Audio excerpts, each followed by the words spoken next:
Kamala Harris is losing independents by 12 points as of our last poll. She needed to win independents over, and you cannot win independents with the content of what she put out in the debate. We're the only people putting out daily data, and there were, of course, some snap polls, but we all know the game has changed. We all know it comes down to viral stuff on TikTok or whatever, and now we have 4 nightly data points out, and the answer is, I don't know, it kind of looks the same. I will say the data has been a little bit more volatile over the last couple of days, but everybody looking at these daily data points knows that there's a plus or minus 5% margin of error on the individual ones. Now, the dotted line here is the 5-period moving average. That's much more like a real poll with a 2-point margin of error. And, we had Trump tied, Trump +6, Trump -6, Trump +6. But you know what? The average still looks like a Trump +2 race. With maybe that one outlier in there. And that's exactly where we thought it was going to be and where it's stabilized at. 2 weeks ago, we had Trump +1. The New York Times agreed with us. Doesn't look like anything's really moving the race. Not a Taylor Swift tweet, not Trump getting shot at. I think it's all baked in. And so, again, you could say, we want to see a bigger lead for Trump. Trump +2 is bigger than he's ever done in all of our polling at this point in the election cycle. And it's literally 2 assassination attempts, your best debate, and the DNC can't get you above Trump. The Kamala Harris campaign must be sweating and acting, begging for an act of God right now. Because in my opinion, that's all that's going to move these numbers. The polling for Kamala has officially stalled. All as the real polls, the only polls that ultimately matter, have begun. Early voting is underway, and let's just say that if the Kamala campaign hasn't been panicking as of yet, they sure are panicking now. We got the numbers. You're going to absolutely love this. Hey, gang, it's me, Dr. Steve, your Patriot Professor, here to help you stay sane in these insane times. So make sure to smack that bell and subscribe button. As you all know, there is a global movement happening all around us. For years now, no, for generations, patriots just like yourselves have been lied to. We've been told by our legacy media that globalism is inevitable, that wokeness is unstoppable, and that resistance is futile. We've been told that the MAGA movement is dead and that Trump is going to go down in flames. Well, I'm here to tell you that that is all a lie. But unfortunately, so many of us have believed the lies because that's precisely what the globalist establishment wants us. Most recent, and I say that, Pennsylvania are absolutely crushing it. In the last 2 weeks, 42,000 voters were added to Pennsylvania's roster. And get this, 1 out of every 2 were Republican. 46% registered Republican, whereas 29% were Democrat. That's the registration stats thus far for the whole of September. Take a look at Bucks County. This is a suburb of Philly. I used to live there. In 2020, Bucks County was a blue county. It was plus 15,000 Democrat. Today, Bucks County is nearly plus 2,000 Republican. In the last 4 years, nearly 20,000 Bucks County voters have shifted to the right in a state where Biden, quote, won by 80,000 votes. In Arizona, it's even more dramatic. Republicans have garnered a lead over Democrats in voter registration by, get this, over 250,000. 250,000 in a state where Biden, quote, won by 10,000. And to make matters worse for the Democrats, officials caught an error in its voter registration in the Department of Motor Vehicles that found that 98,000, nearly 100,000 people were registered to vote who are not eligible, not legally eligible to vote. Now, a lot of hay is being made about this online, but there are 2 things to keep in mind here, gang. Remember, I'm going to help you stay sane in the midst of all this insanity. First and foremost, they got caught. They got caught before the election, and now they can be expunged from those voter rolls like the 100,000 other Democrats that were illegally registered that Arizona got rid of a couple of months back. And then here's the second, and this is absolutely key. even with these illegal votes, the Republicans are still blowing the Democrats out of the water in terms of voter registration. And by the way, it's happening everywhere. It's happening in Arizona, it's happening in Pennsylvania, it's happening in North Carolina. There is simply no evidence that Democrats have been able to successfully register ineligible voters in the numbers they need to overwhelm these Republican voter registration efforts. So that's huge. All right, so that's the voter registration trends. Let's take a look at the numbers for early voting by mail requests as compared to 2020. There's a twofold pattern in each state that has the data available to us right now. First and foremost, the requests for early vote by mail have all plummeted across the board. So in Florida, vote by mail requests have dropped from 4.2 million in 2020 to 2.4 million today. In North Carolina, requests have dropped from 758,000 in 2020 to just over 170,000 today. That's an absolutely dramatic drop in North Carolina, I believe 80%. And in Pennsylvania, it's gone from 1.82 million in 2020 to 1.2 million today. Now, that's important because the less mail-in ballots, the less opportunity for shenanigans. Remember the 3 a.m. ballot dumps in the middle of the night, right? Those were all due to mail-ins. So the less mail-in ballots, the less shenanigans. That's the first thing to get. Now, the second thing is to take a look at the partisan breakdown for the request. Who's voting in these early vote by mail ballots? In 2020 in Florida, Democrats made up 48% of the requests, while Republicans made up only 32%. Now in 2024, Democrats have dropped to 43% and Republicans have risen to 36%. In North Carolina in 2020, Democrat requests were 51% of mail-in ballots. Republicans were only 17%. In 2024, Democrats have dropped to 38% of requests and Republicans have risen to 23%. Again, just to really make this clear, Republicans have cut the Democrat advantage among mail-in ballots in North Carolina in half from 2020.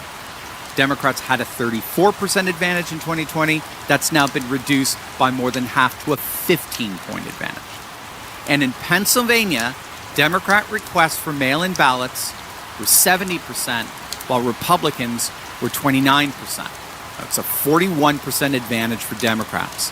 Whereas in now, 2024, that's dropped to 64% Democrat versus 26% Republican, which is now a 38% differential. So what's the twofold pattern that we're seeing in every single one of these states? In all three states, the requests for early mail-in voting are down dramatically, meaning less chance of shenanigans. And, this is key, the Democrat share for those requests are all down across the board, while the Republican share of those requests are all up. Again, in every single state. In Georgia, we don't have the partisan breakdown.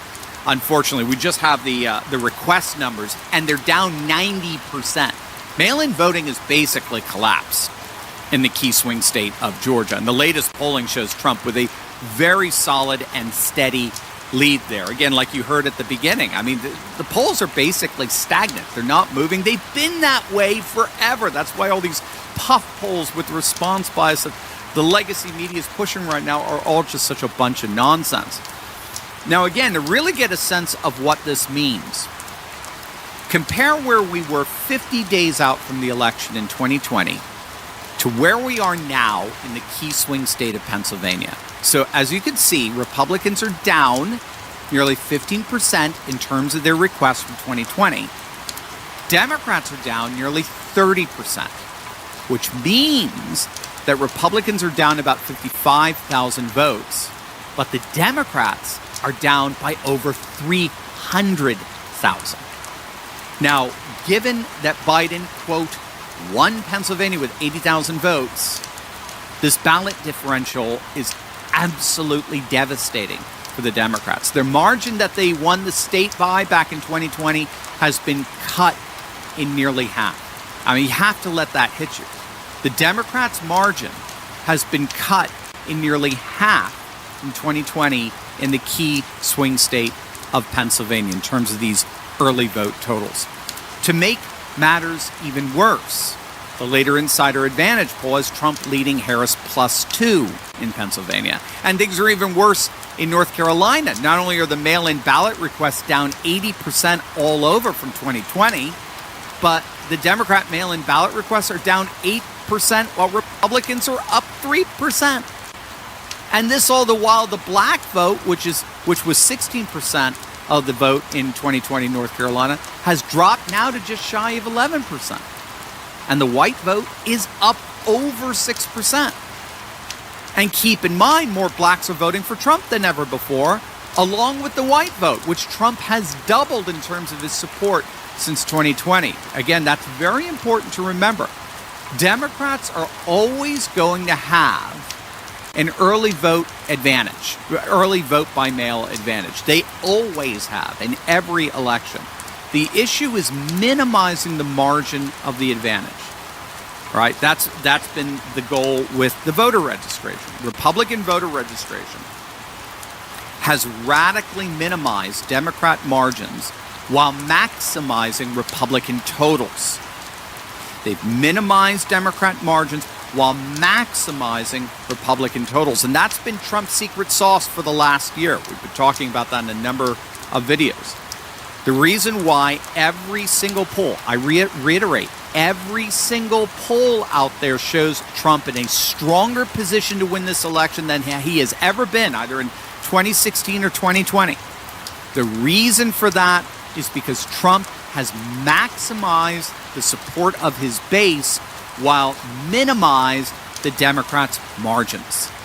And that secret sauce is coming primarily from his support among working class voters. Trump has maximized his rural white working class vote. Whites were only supporting Trump by about 7% in 2020. Now polls are showing he's doubled that to 14 to 15%, right? And that's exactly what we're seeing in North Carolina right now. He's maximized the white rural vote, all the while he has minimized the non-white working class vote for Kamala. So Trump is poised right now to get a record number of non-white working class voters in his camp in November, which is shaving off the margins that the Democrats need to win states like Wisconsin, Michigan, and Pennsylvania. What's so important for us to get in this video is that while that data that Trump is maximizing his support among his base while minimizing the margins for the Democrats, while that data is coming to us through opinion polls, the real polls that matter are how people are actually voting and what are we seeing in those real decisive polls. In real time, we are seeing the exact same pattern as we've been seeing over the last year in the opinion polling. Trump is maximizing his own support with the surge in Republican requests while minimizing the Democrat vote with the drop in requests. In all three states, Florida, North Carolina, and Pennsylvania, that give us that partisan breakdown, the Democrat vote by mail margin has shrunk, and it has shrunk significantly. So bottom line, what we're seeing here is that the early vote by mail ballots are down dramatically overall. They're down 80% in North Carolina, down 90% in Georgia. They're down significantly in Pennsylvania. While at the very same time, we're seeing a drop in the overall Democrat registration and voting, together with a significant surge in Republican registration and voting. That is what the real-time data for this election is showing us thus far. And that ultimately is the only poll that matters.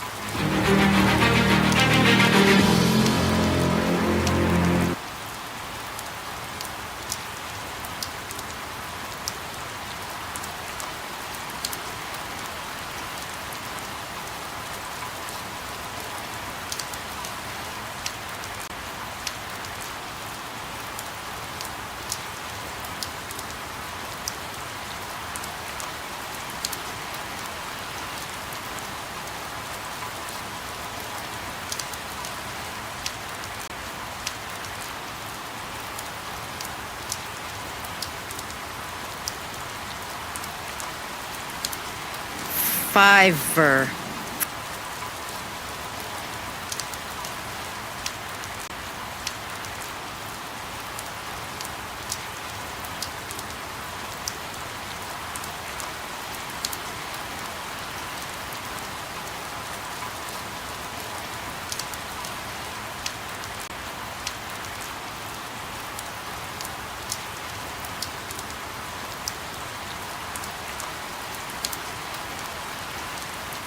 Still mulling over this, but Putin is moving ahead to bolster the entire Russian army.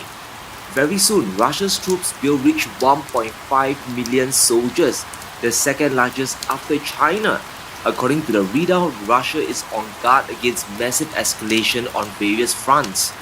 We now need to form new structures and military units to secure security in the northwest since Finland, which we border, has joined the NATO bloc. We need to increase the number of troops.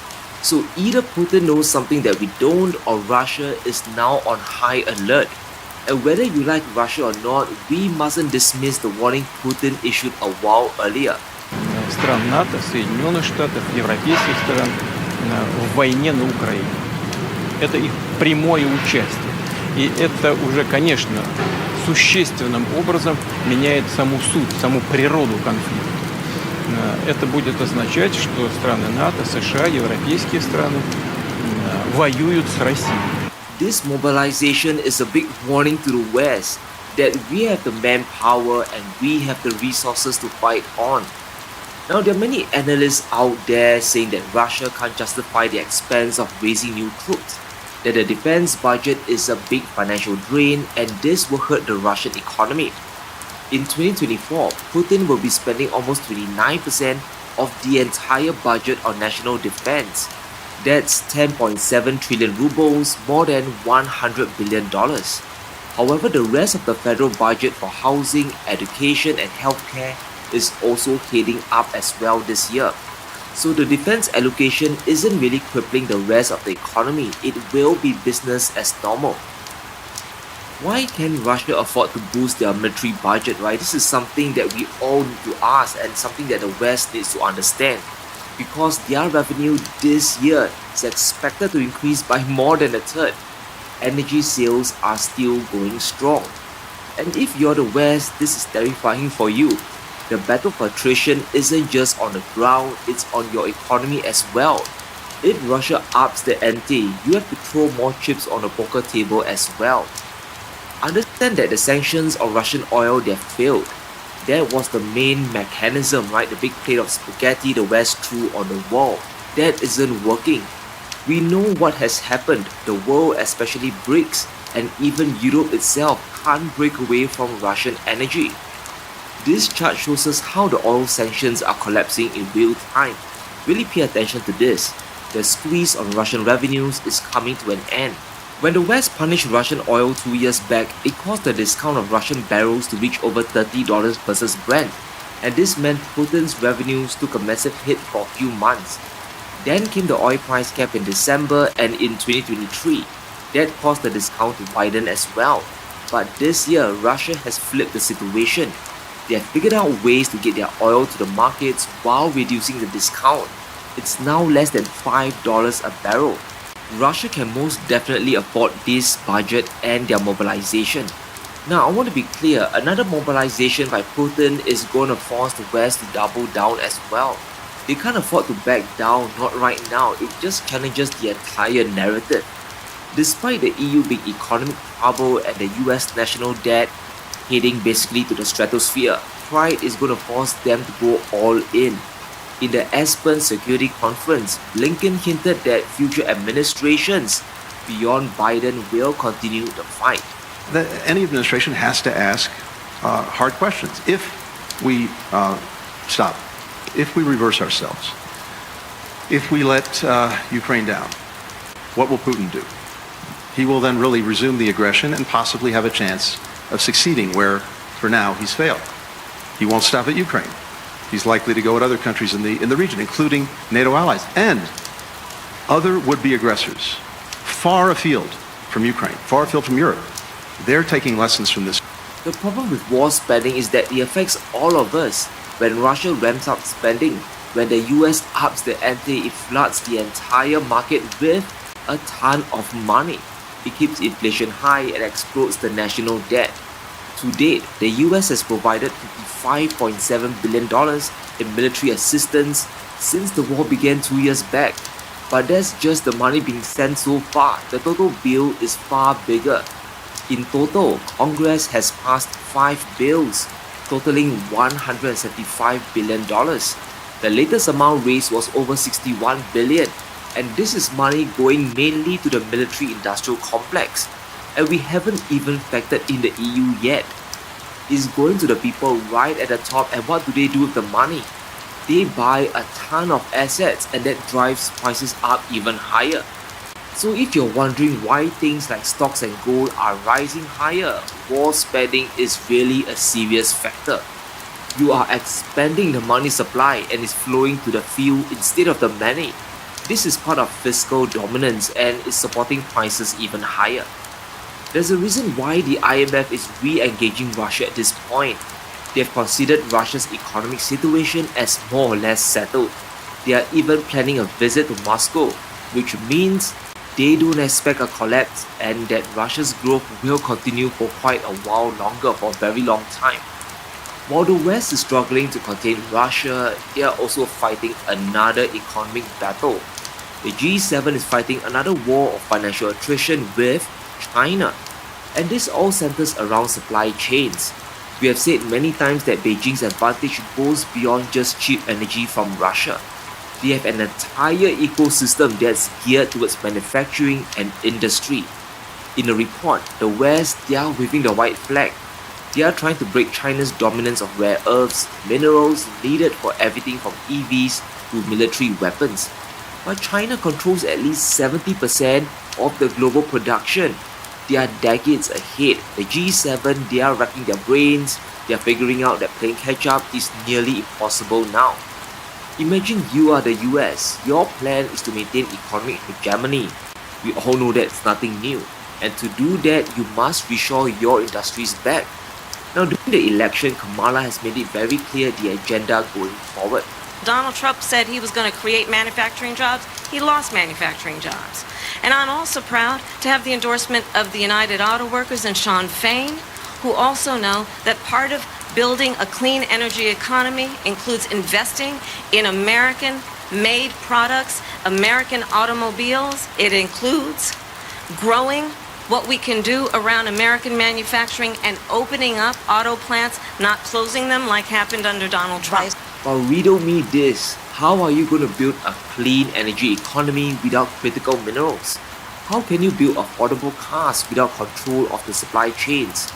You can't have one without the other. Since 2018, the demand for rare earths has flown to the moon. Thanks to the EV and semiconductor race, the whole world needs a ton of rare earths for production. But China dominates the entire landscape, the entire supply chain, plus the refining of rare earths is not even close.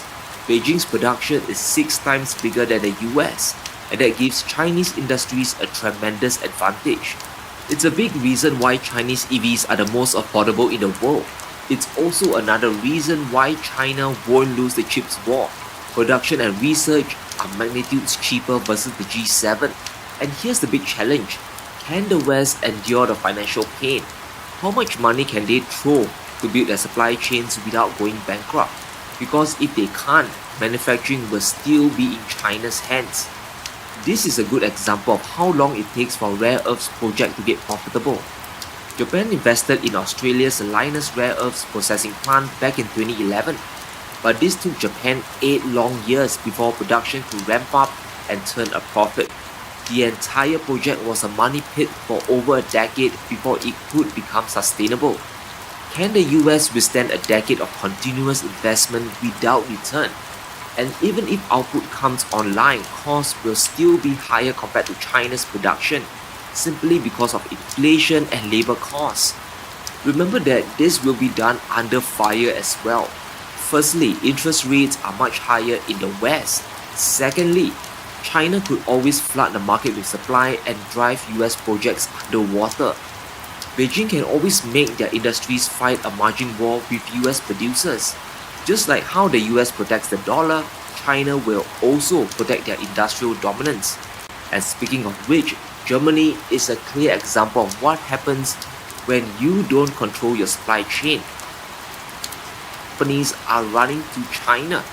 Despite the decoupling narrative, industries are setting up factories and production plants in the Far East. German automakers are still flocking there. The figures are really astounding. It shows us that the new manufacturing hub, the center of industry, is still in China. If anything, Beijing is industrializing even faster. In Q1 this year, German direct investments into China hit nearly 2.5 billion euros. Q2 was 4.8 billion. And this brings the total investments to 7.3 billion in just the first half of this year. That's more than the entire FDIs in 2023. And the biggest investors are ironically German automakers. When companies move to China, they bring more than just capital. They provide employment to Chinese workers. Realize the big rebuke happening. Even though the EU is about to punish EVs made in China, German car makers, they are ignoring this. They have to manufacture in China. If you manufacture a car in China, in a Chinese factory, you'll be punished. Imports to Europe will be subjected to a big tariff, anywhere from 9% to a whopping 36%, and that is on top of the existing 10% import tax. But Western companies would rather just endure the tariffs. They need to build EVs in China not just for the EU market, but for the global economy. And it's all about getting as close as possible to the center of the supply chain. You build in China and you export out to the world. This is the business model of the present and for the foreseeable future. China's supply chain goes beyond just being a producer and refiner of critical minerals. Take cobalt for example. This is an input needed to make EVs. China controls 76% of global cobalt production. That's impressive, but Beijing goes beyond that. The majority of supply comes from Congo. China doesn't just buy what they need. They are stockpiling the mineral like crazy. In 2023, Beijing stockpiled over 8,000 tons of cobalt, and in 2024, they are expected to hoard another 5,000 tons. Best of all, this is when cobalt prices collapsed last year. So China is securing critical supplies at rock bottom prices. This lowers the cost of manufacturing and prevents any supply side shocks. This is the level of complexity, the level of coordination the West is facing. This is the level of competition. To build your supply chains to rival China, throwing money just isn't enough. You'll just create bigger debt and deficits. And until the West figures it out, manufacturing will still be dominated by Beijing. Like it or not, made in China is still very much a thing. The future of industry is flowing from the West to the East. Now pay attention to this chart. It shows the change of jobs in the German economy, basically the extent of the bloodbath. In just 12 months, Germany lost over 100,000 manufacturing jobs. The only growth sectors were service industries like healthcare and hospitality. Even construction is down because costs are much higher in Europe. And that's why the upcoming EU-China trade war is so devastating. Countries like Germany could deindustrialize further if Beijing throws their own tariffs. So if you think inflation is over, better think twice. The longer the hot war and the economic war continues, the more money will be borrowed and printed into oblivion. But let me know what you think. Can Russia afford their defense budget? And can the West really challenge China's supply chain dominance? Let me know in the comments below. Stay safe, be sure to smash the like button and subscribe as we navigate through these crazy times.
So nice to have you back, Gilbert. It's a pleasure to be with you.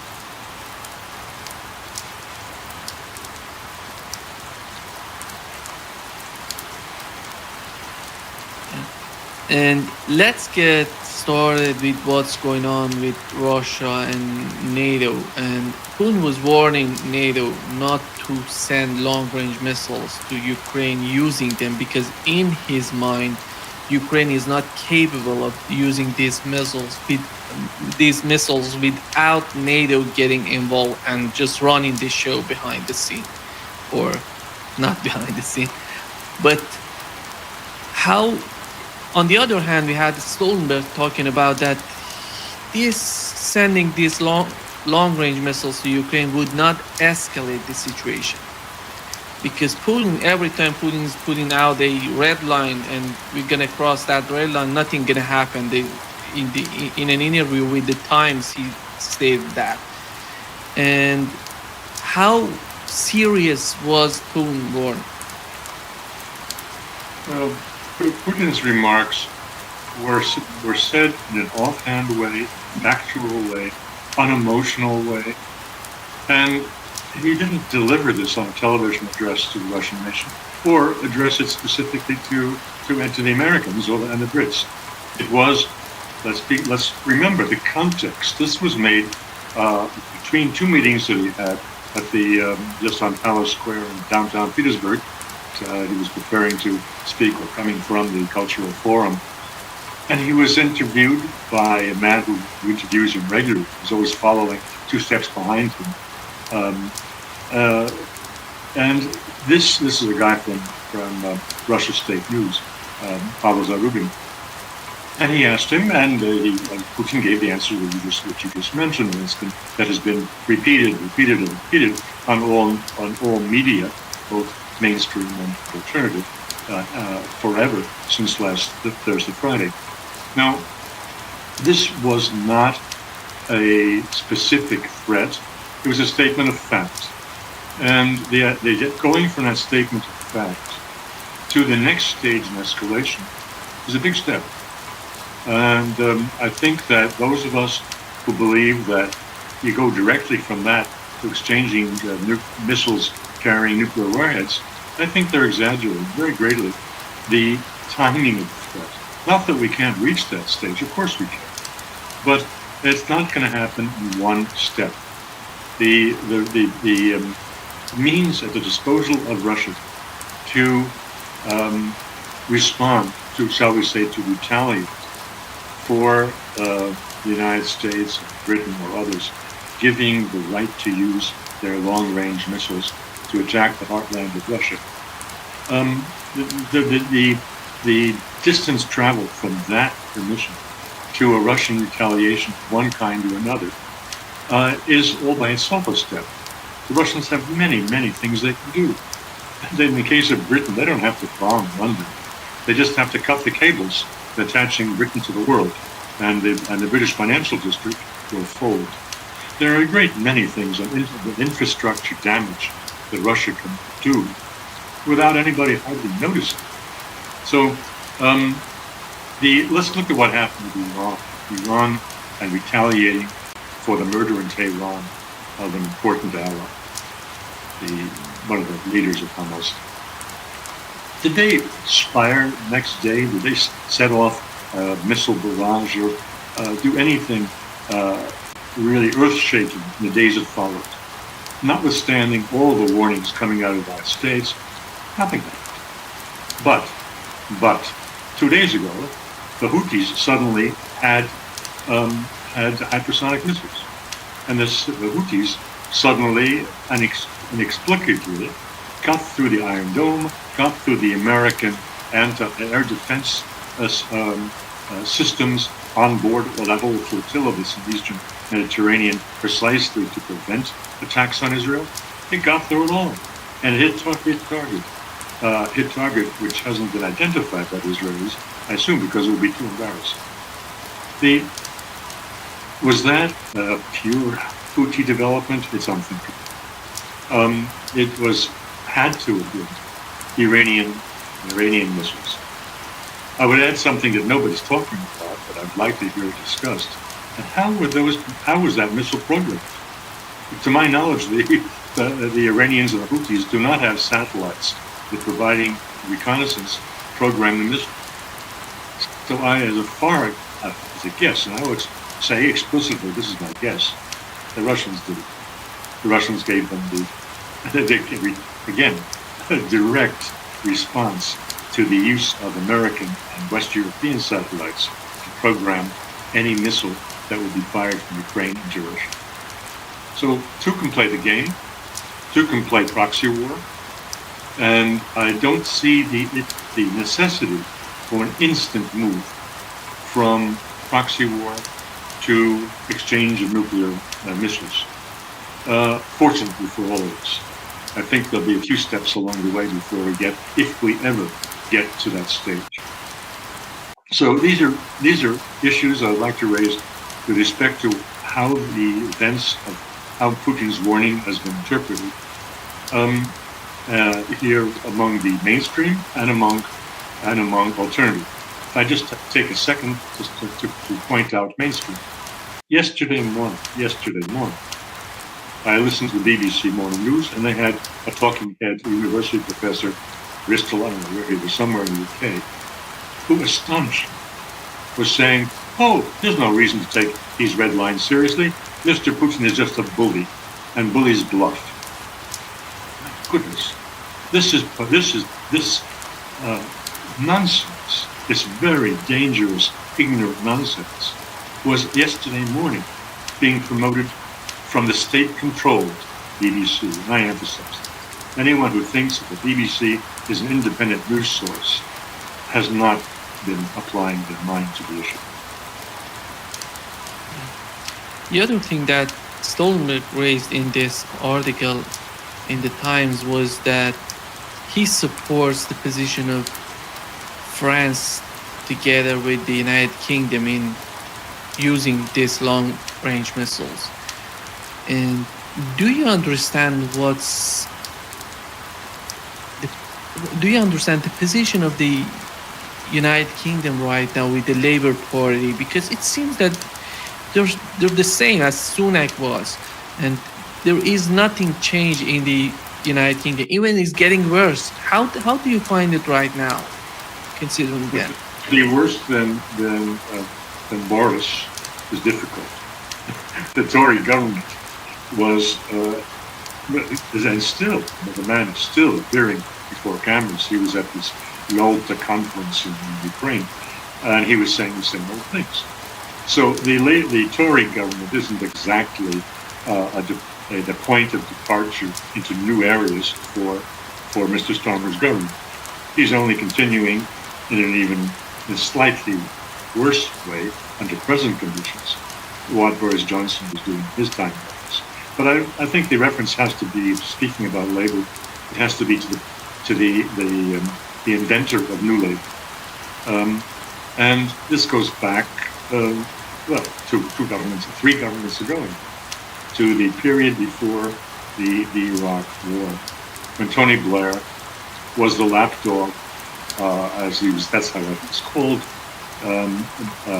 in the States and elsewhere, the lapdog to Bush, and he provided what Europe, in the person of France, Belgium, and Germany, refused to provide, which is cover for the illegitimate, illegal war on Iraq invasion, which killed maybe 1 million people. So Tony Blair was the enabler. He provided the bit of European sophistication to back up the rather crude and rude Mr. Bush Jr.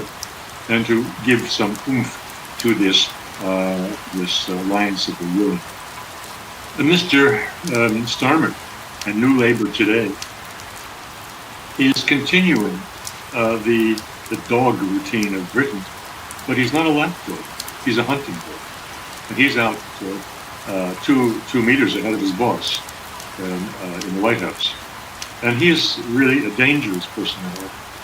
I haven't studied his background, but I've seen some brief information about his close tie-ins with American intelligence in the past. Let that be. I don't want to look into his biography. I want to look into his present. And he's getting terrible advice, and he himself is pursuing a terrible policy. But that where Britain will be is the first country on this continent to have the Russian bullseye painted on. Yeah, and there is an article in Politico talking about Zaluzhny was not in line with Zelensky because earlier they had this type of thinking to attack the Kursk region, and Zaluzhny was not agreeing with them. And right now, with what has happened in the Kursk region, do you find it, when you look at the whole conflict, more than 2 years, do you think it was a very important turning point for the conflict, or it wasn't that much important? No, it's important. And those Western commentators who've said it was a great embarrassment for Vladimir Putin are correct. Let's not underestimate that. For Russians, for ordinary Russians, it is an enormous embarrassment, an open question mark, how and why this could happen. 2.5 years into the war, and they've been invaded. Their borders were not adequately protected by this massive armed force that Russia has put in play against Ukraine. How could that have happened? I say the chips have not yet taken their proper place, fallen properly with respect to Gerasimov and the High Command. You can imagine well that Mr. Putin was furious, utterly furious, over this humiliation and embarrassment. When they speak about humiliation in the West, I think it is going to bring about regime change. That's totally nonsense. The only humiliation that could bring about regime change is the total loss of the war. That would bring about regime change. In that sense, Washington is correct. What is wrong in Washington is they think that Russia can lose the war. That is dead wrong. There's no way that you can defeat a nuclear power like Russia. It is excluded. These should be the most obvious things to any statesman, to any politician and decision maker in the West. We go back to basics about what nuclear powers are. You don't taunt, you can taunt, but you don't inflict a strategic defeat on them if you want to live to the next day. When you look at the behavior of Americans right now, the Biden administration, and compare it to what's going on in the European Union, do you think they're totally in line, they're thinking the same way, or there is a difference, or maybe significant difference between these two parties when it comes to the conflict in Ukraine right now? You know this wonderful painting by Repin, it's in the Russian Museum in Petersburg, of the Burlaki. It's those who are hauling barges up the Volga, going against the current. And there they are. Now 27 out of 29 members of the EU, or 28, are those Burlaki. They're all they're all tied to one another, or chained to one another. And so this operation in Europe is utterly bizarre. The 27 people, some of whom have a brain, I admit a few of them are brainless, but some do have it. They are as intelligent as all of us. And they're going along with this in the mistaken belief that there is strength in unity, even if unity is pursuing a suicidal policy. So here in Europe, I think you can't really compare it one-to-one with the States. The States may be split down the middle over these issues, as it is between Kamala and Trump in general. But here in Europe, it is 95% all pulling that cord towards the precipice. This is not the Volga River; it's Niagara Falls, and they're not going against the stream; they're going with the stream right off. So that is a situation here. Yeah, and did you watch these two Russian pranksters talking with Sikorsky? Because I think the information coming out of this talk was so important in terms of how Poland feels about the conflict in Ukraine right now. He said that NATO is not going to put troops on the ground in Ukraine, official, which I think I found it so positive if that would be the official policy of NATO right now. Well, I wouldn't look to Mr. Sikorsky for wisdom or for comfort. He has said in his long time in public service, I mean, this is not his first time at the national level government. He has said some outrageous things about the relationship of Poland and the United States. I will repeat them because, as the Russians say in such instances, these are censored remarks. He said outrageous things about the relationship of Poland and the United States, and I don't think he needed to have pranksters to say outrageous things in a microphone about the relationship between Poland and Ukraine. And certainly he is on the side of those who say that Ukraine cannot be admitted into the EU until it admits its guilt in the slaughter of Poles, tens of thousands of Poles. And as in the pursuit of the Bandera nationalism, there are grievances on the Polish side, which Sikorsky is now airing. That being said, at the same time as he may be making these remarks, which would seem to give us comfort over the restraint of Poland with respect to the Ukrainian cause, he's the same Sikorsky who a week ago said that his country should be allowed to shoot down Russian missiles over Ukrainian territory because of the alleged threat that they posed to overreach and to hit Poland.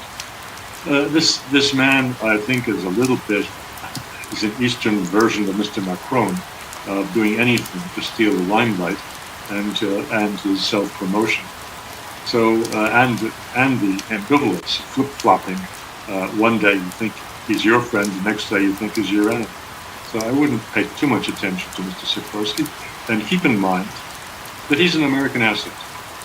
Keep in mind who his wife is, Applebaum, the contributor, I think, to the Washington Post, one of the most rabid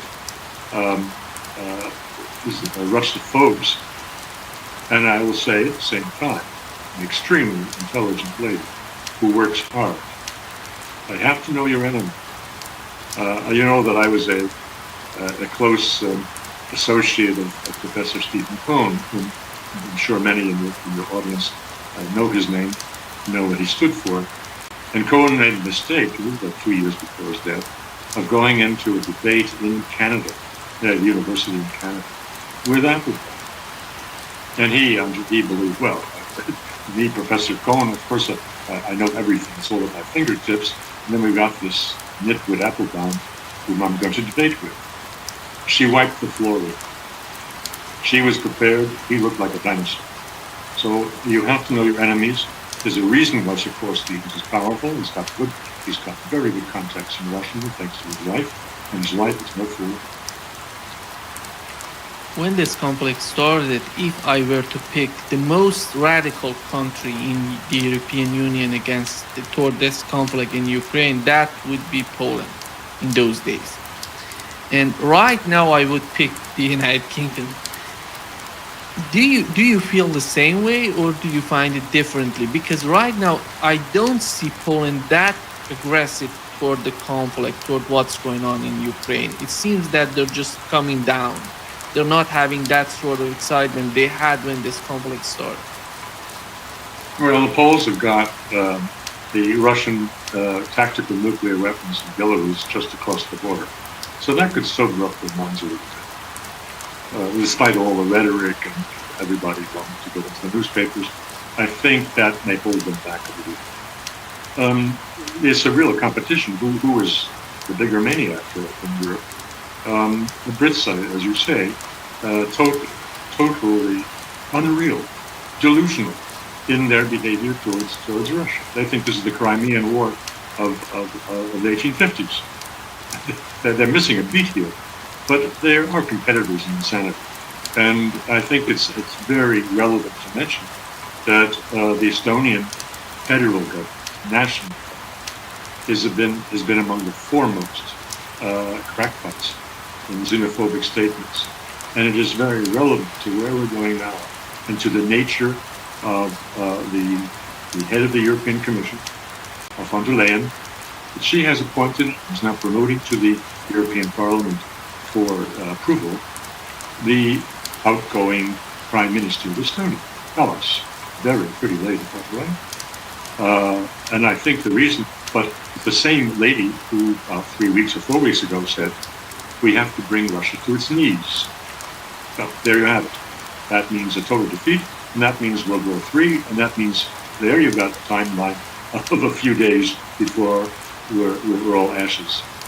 Now, this lady, totally irresponsible, representing 1 million out of hundreds of millions of population, is 350, 400 million population of the EU member countries.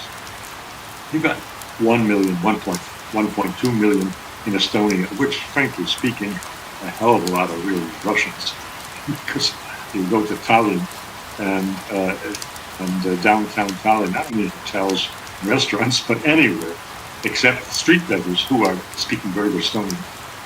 But normal people in stores are all speaking Russian. Anyway, that's not a here nor there. The point is that Estonia is 1 million, or a little over a million population.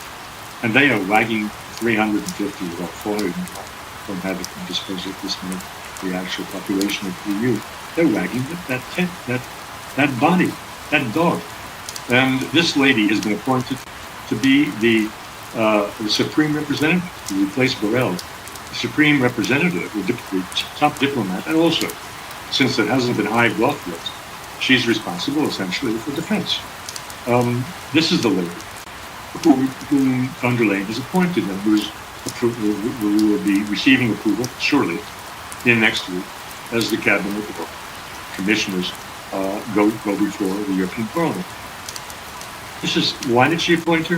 I think that von der Leyen, considering what a power, that she only plays power games, appointed her because she thought this nitwit would be easy to control. And I think von der Leyen was misjudged. I think this nitwit will not be controllable. She is a very determined lady, a very ambitious lady. And it doesn't do Europe any credit. This will be its face to the world. The foreign minister of Ukraine recently said that Europeans should feel that Ukraine is already part of the European Union. That's why they have any sort of decision, they have to consider that. But when it comes to the European Union, do they really feel that Ukraine would be part of the European Union in the future? Or maybe now, or maybe in 2 years, 5 years? No, I can't answer that question for the European Union. I can only speak for what I hear about around me. These are privileged people around the social club that I belong to.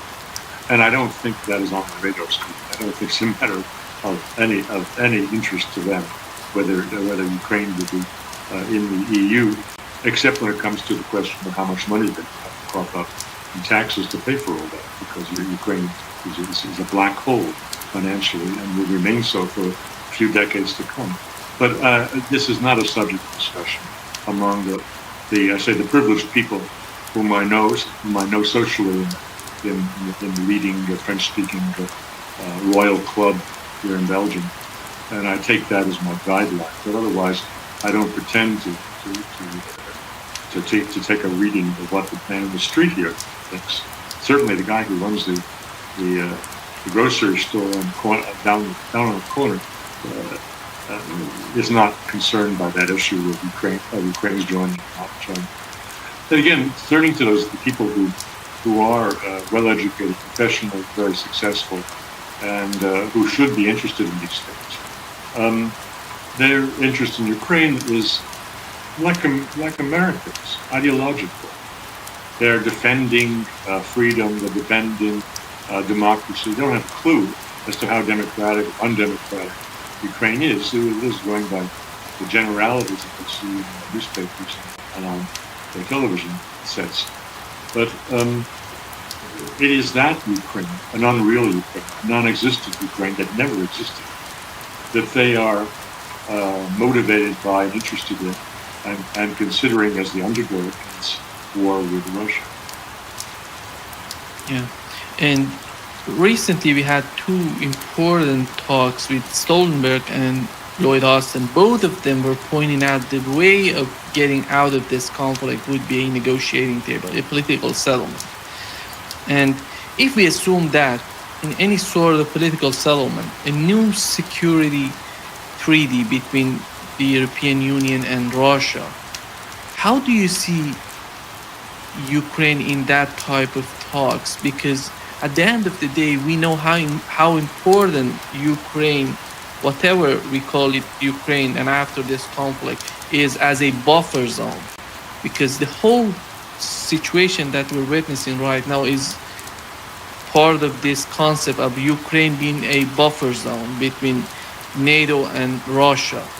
And how do you find it right now? Do you think in that type of talks, they're going to consider Ukraine to be to be a buffer zone that Russia would help Ukraine to grow or help them to help their economy, help their infrastructure, because they're totally connected with the Russian type of technology. And how do you see at the end of the day they're going to consider Ukraine, that Russia and European Union together with the United States would help to reconstruct its infrastructure, or we're going to see something different? That was not one question, it was about a dozen questions we posed. It's a very complicated set of issues. You started out talking about Stoltenberg and Austin and the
the notion that they are now turning towards the idea of a ceasefire or negotiated settlement to the conflict. I think that their notion, if they are indeed moving away from settled on the battlefield to negotiated settlement, I think that what they're really talking about is a frozen conflict, and one which gives Ukraine, just like Minsk II, a chance to recover and to be restored by NATO instructors and new mobilizations and so forth, so that it would be a formidable opponent to Russia that would prevent Russia's ever touching it again.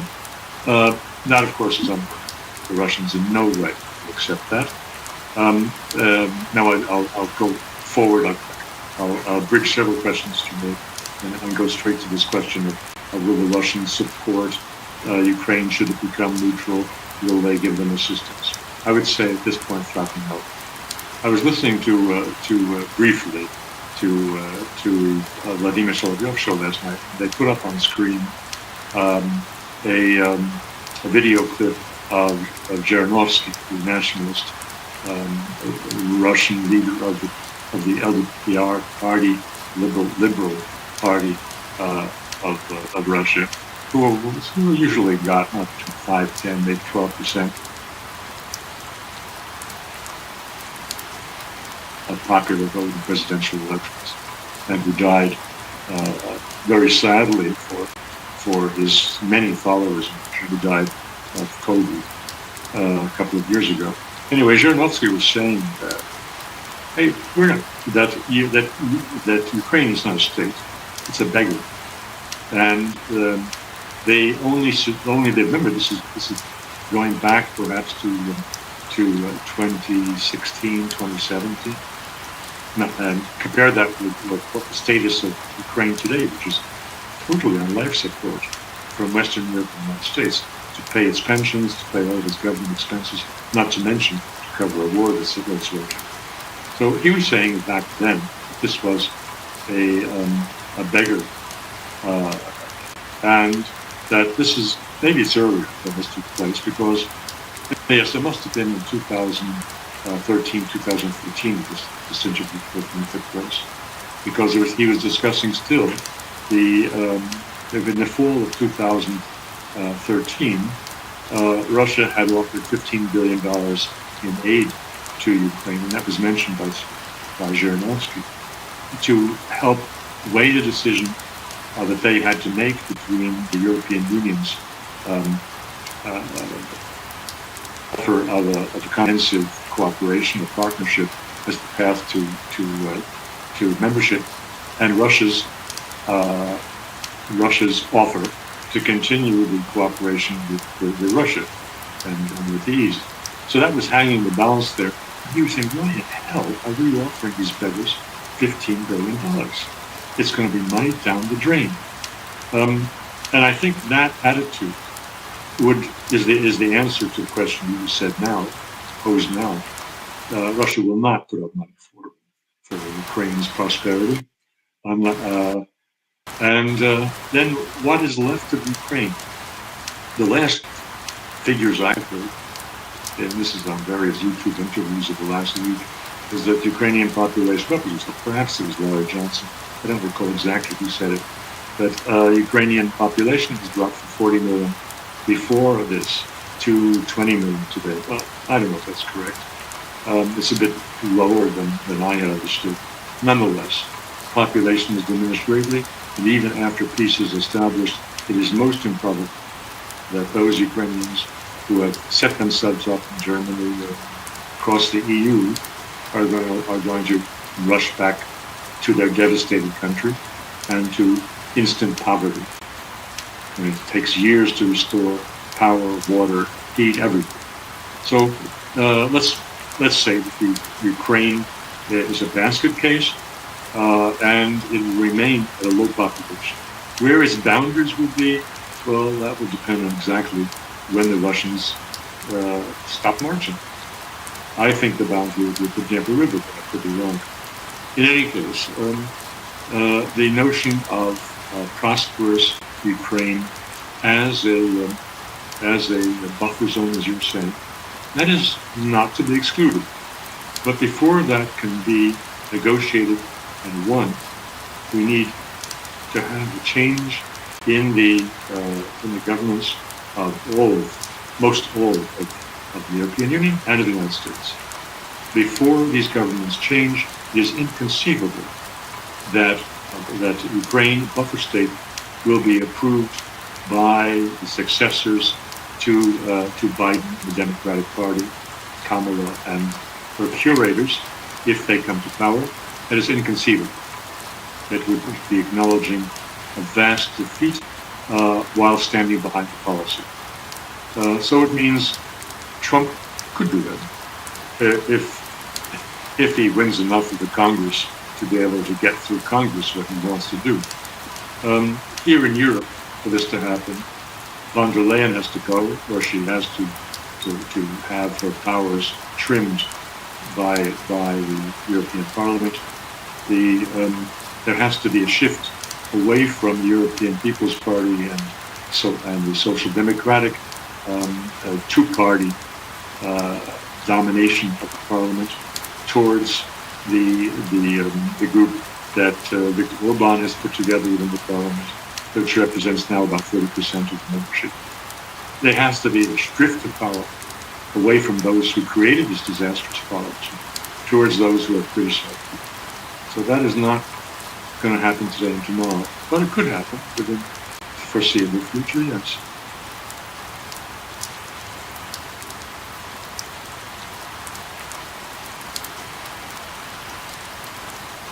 And one of the points that Putin was talking about when Joe Biden was running against Donald Trump was that Biden is predictable. And the question here is, in my opinion, he wasn't that much predictable during this conflict. He was saying many things during this conflict about tanks, F-16s, cluster bombs, and he sent all of them to Ukraine. And we couldn't predict that Biden would do that. And at the end of the day, right now, Le Monde is talking about that Zelensky is hoping to be part of NATO before Biden leaving office in the United States. Do you think that these long-range missiles and maybe something like that, as Le Monde putting out about Zelensky's vision, do you feel that Biden would do something that much different?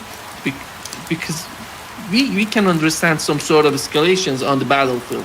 Because when it comes to this type of activity on their part, doing something substantial in order to facilitate Ukraine being part of NATO, I'm talking about this.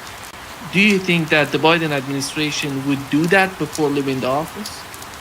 Well, this takes us straight back to the issue at the beginning, and that was the threat posed by these new super weapons to Russia, which would induce Mr. Putin to see that they are in a state of war with the United States and its allies.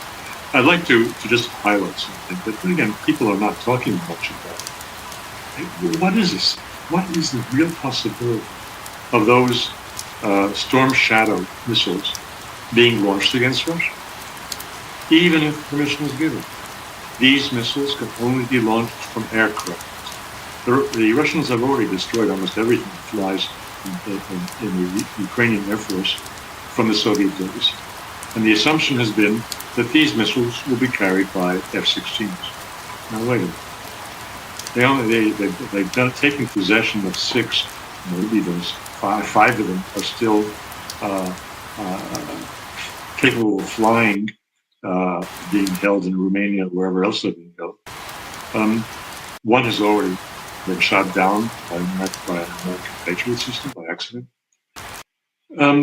If these planes enter Ukrainian airspace to launch missiles against Russia, how many minutes will it take before they're shot down by the Russian S-500 or by Russian jet fighters who take off precisely to destroy them? So I have a hard time seeing how this Wunderwaffe is going to really threaten Russia in any way. As I understand the talking point, Mr. Putin cannot allow this to pass unchallenged and cannot have credibility with his own people if he doesn't say what he said late last week. But the reality is, how's it going to happen? ATACMS could be used. ATACMS are American missiles which are ground-based. They don't require a jet to be fired. And they have a 500-kilometer radius of action, which is pretty good. It's certainly good enough to cause havoc in Russian-controlled Crimea. But Biden has not allowed that to be used. I think it's most improbable that he will before he goes out of office, because his advisors have said this will be war. And brain dead as they may be, I think there is a residual intelligence that is not going to be good for his children and grandchildren. Therefore, it's not going to happen. So the cycle of the big talk, I don't think that the West is capable right now of striking deep into Russia, unless it's done with Western pilots from a NATO country and at the expense of triggering a Russian nuclear response. And we had this new attempt to assassinate Donald Trump in the United States. And CNN wrote that Ryan Routh support for Ukraine is a propaganda win for Moscow at a very tricky time for Kiev. And I wouldn't be surprised, and the other day, the next day, they come with a title that Putin was behind this type of attack, because they do these things unbelievably. And you wrote a very good article and about the misinformation and disinformation. How do you find this type of wars on the part of the media? Because it doesn't seem that they're getting anything truthful out of these articles, but they're trying to inject some sort of excitement in the society in order to achieve something. And what's your understanding on this type of rhetoric? Well, right, we're just at the very beginning of investigation into this. And unlike the first assassin, would-be assassin, he survived and was captured. Unlike the first would-be assassin, who would have been, or the investigation around him has all been at the federal level, we can anticipate an investigation at the state level in Florida. And I will be surprised if Mr. Lutz survives. I would not be the least bit surprised if his fate is that of Oswald, murdered on his way from one prison cell to another. Because if he starts talking, it will get quite ugly. What he was doing in Ukraine, he was meeting with Afghan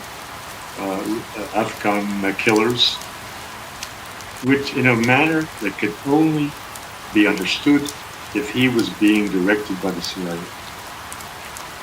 which wouldn't surprise me and many other people in the slightest.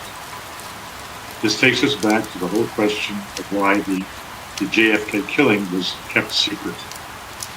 I don't think they can keep this secret because of the political commotion, and precisely because of the interest in the governor of Florida to expose whatever it is to be exposed about this plot. And let's call it a plot, not a madman or an effort by some character to wage a repeat performance, the copycat phenomenon. It's very doubtful if this was a copycat phenomenon. It's much more probable that this was another inside job.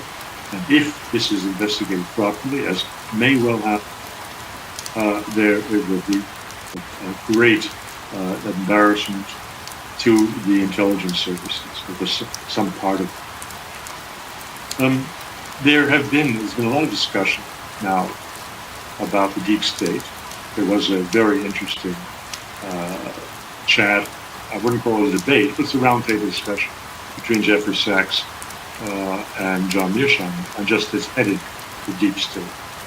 And deep states exist almost everywhere. They are the perpetual part of a government that serves, or is supposed to serve, the elected part of the government, the top bosses, but very often doesn't serve them at all, and quite the contrary, pulls in the opposite direction. Deep states everywhere have a certain, their value is they continue state policy regardless of elections to give some permanence to policies.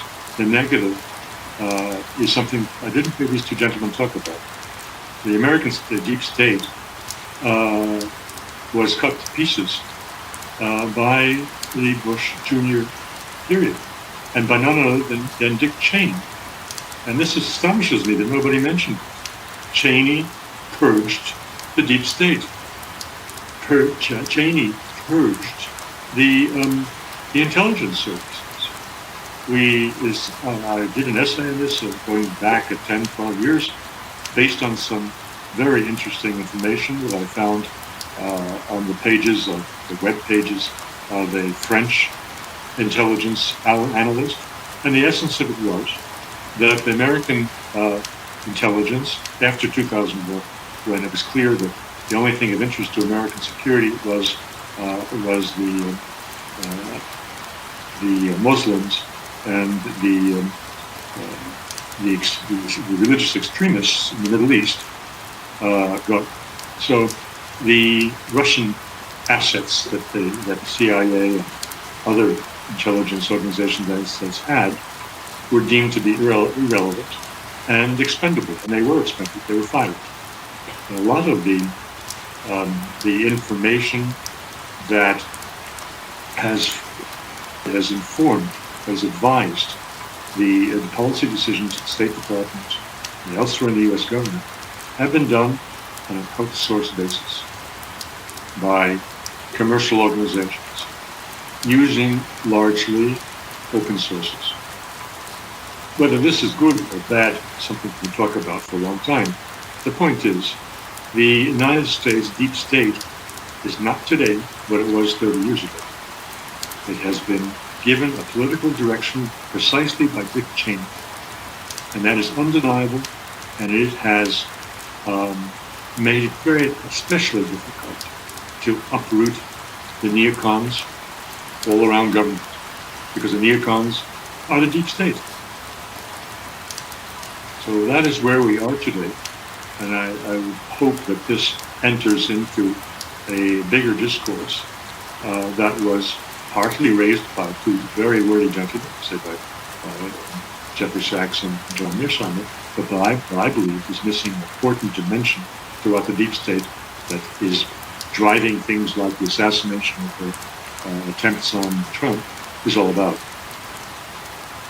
And since you brought up this discussion between this talk of Jeffrey Sachs and John Mearsheimer, one point that was so crucial in this talk, which they were not totally in line with each other, was what's going on with China. And how do you find John Mearsheimer's view toward China? Because it seems that the same kind of view that neocons have toward Russia, and the main reason behind this disaster in Ukraine was this type of idea that we have to contain Russia.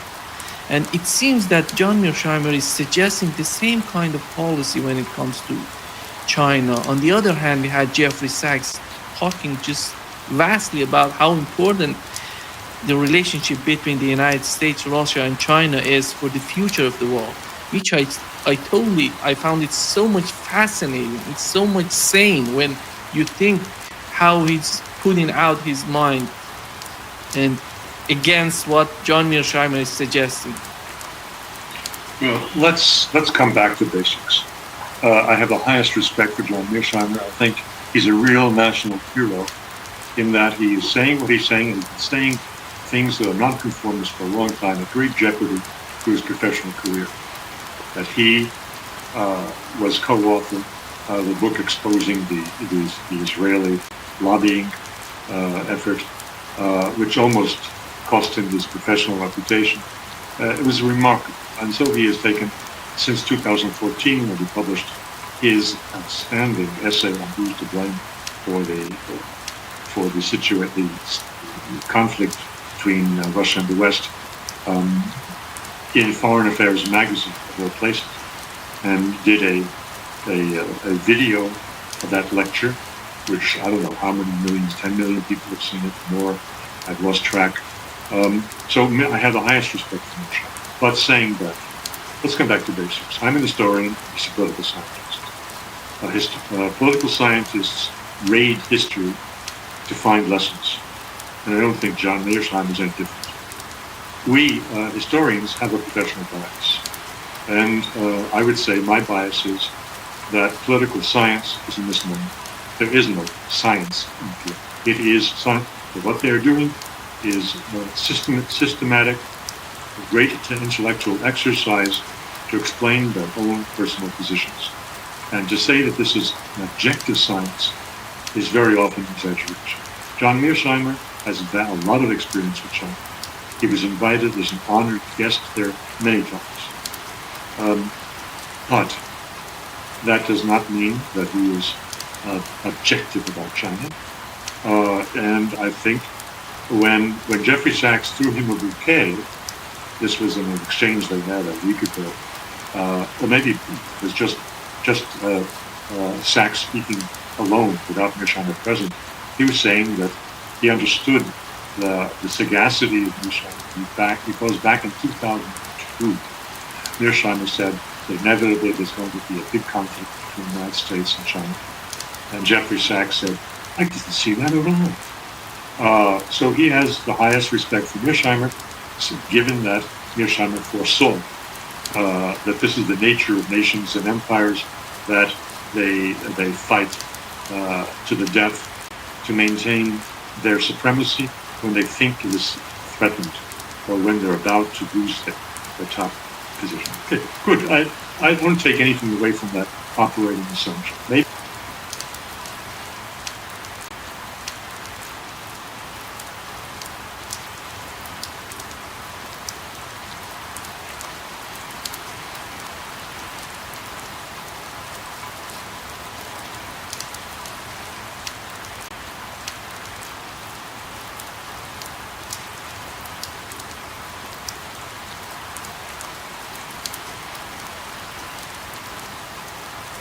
Den här produkten har jag sålt för över 10 miljoner och den gjorde det möjligt för mig att kunna köpa min första Lamborghini. $31,000. I made over $100,000 in 2023 using this strategy, and this other guy made over $220,000 by using this strategy. The first thing you need to do is to open ChatGPT either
appealed that, saying, that this form was a game changer.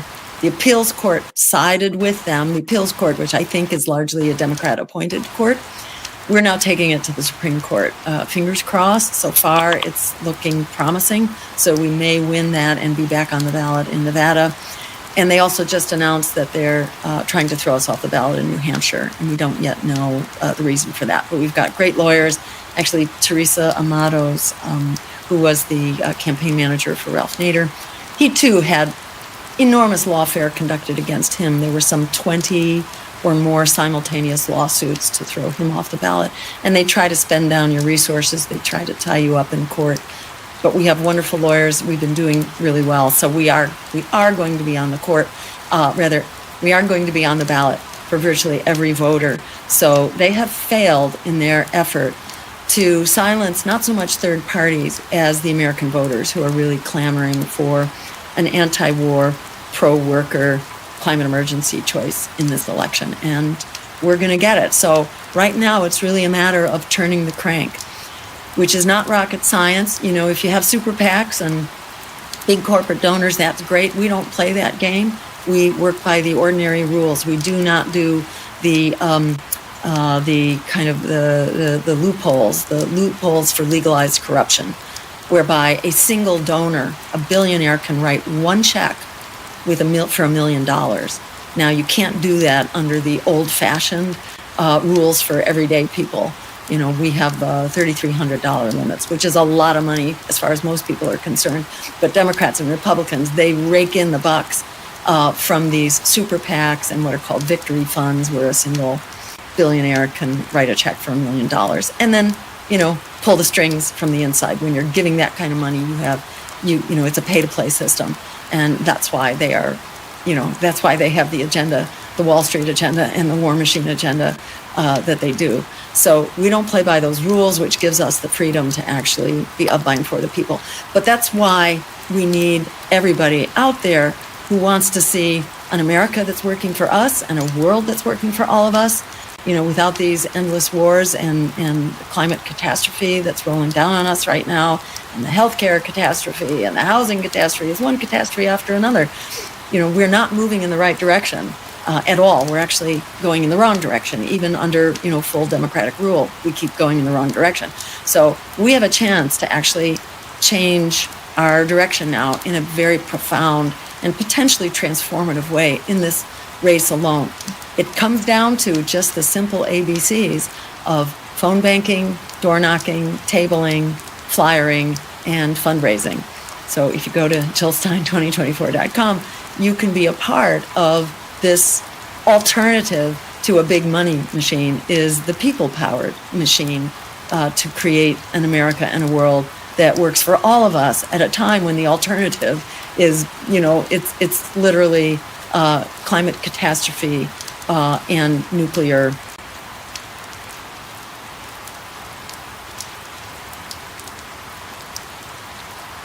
Armageddon.